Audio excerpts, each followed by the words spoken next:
आपके साथ मैं हूं मुस्कान नागदा। आप देख रहे हैं आज इंडिया न्यूज़। इंदौर पीएफआई पर कार्यवाही के बाद इंदौर पुलिस के इंटेलिजेंस विंग के प्रमुख रजत सकलेचा ने पीएफआई के कार्यकर्ताओं के खिलाफ लगातार कार्यवाही जारी रहने के दिए संकेत। 75 से अधिक कार्यकर्ताओं को किया जाएगा चिन्हित। बैन लगने के बाद इन कार्यकर्ताओं की भूमिका की जांच के लिए इन कार्यकर्ताओं को किया गया चिन्हित। जकात के नाम पर लिया जाता था चंदा। खरगोन दंगे और CANRC सहित अन्य जगहों पर पीएफआई के कार्यकर्ताओं की भूमिका आई थी सामने। NIA के द्वारा जिस तरह से पिछले दिनों कार्यवाही की थी, उसको देखते हुए पीएफआई से जुड़े हुए लोग अलग अलग क्षेत्रों में जाकर गिरफ्तारी के विरोध में भड़काने का काम कर रहे थे। उसी को देखते हुए अब्दुल सईद, दानिश, यूसुफ और मौलाना नामक कार्यकर्ताओं पर इंदौर पुलिस ने धारा 151 के तहत कार्यवाही की। पकड़े गए आरोपियों के केरल कनेक्शन को भी खंगालने में जुटी हुई है पुलिस। तो इसमें चूँकि जैसे हमने पीएफआई के पदाधिकारियों से पता किया है और उनके जो एनआरसी में विरोध प्रदर्शन हुए हैं या खरगोन दंगों के समय जिन्होंने धरना प्रदर्शन किया है, उन लोगों को हमने तब चिन्हित किया था जिन्होंने पीएफआई के बैनर के तले कार्य किया है और उनके ऊपर हम लगातार नज़र रख रहे हैं। जो भी ऐसी कार्रवाई कर रहा है या जो अभी भी संगठन के साथ जुड़ा है, तो नोटिफिकेशन के पश्चात उनके खिलाफ कानूनी कार्रवाई की जाएगी। सर, चूँकि अब पीएफआई पे बैन लग चुका है और उनके कार्यकर्ताओं को गिरफ्तार भी किया जा चुका है, तो जो निचले स्तर पर जुड़े हुए थे उन लोगों पर इंदौर पुलिस या आपके द्वारा किस तरह की कार्रवाई की जाएगी? तो जैसा कि मैंने आपको बताया कि सेंट्रल नोटिफिकेशन जारी हो गया है और स्टेट नोटिफिकेशन भी जारी हो रहा है।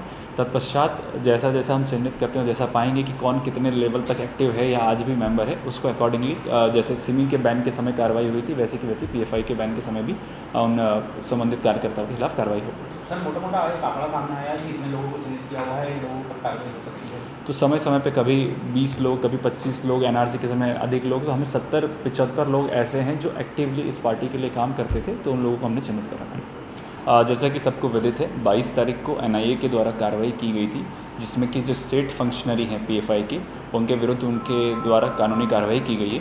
तत्पश्चात कल स्थानीय स्तर के जो पीएफआई के कार्यकर्ता हैं और जो संगठन के पदाधिकारी हैं, उनके द्वारा विरोध प्रदर्शन किया जा रहा था अलग अलग जगहों पर और लोगों को भड़काने का प्रयास किया जा रहा था कि पीएफआई अच्छा काम कर रही है और सरकार उनके विरुद्ध कार्रवाई करके गलत कर रही है। इसी के आधार पर उनके विरुद्ध प्रतिबंधात्मक कार्रवाई कर उन्हें जेल भेजा गया है। तो ये 4 व्यक्ति हैं और कल रात्रि में पीएफआई के ऊपर बैन हुआ है, जिसका स्टेट नोटिफिकेशन भी अभी प्रक्रियारत है।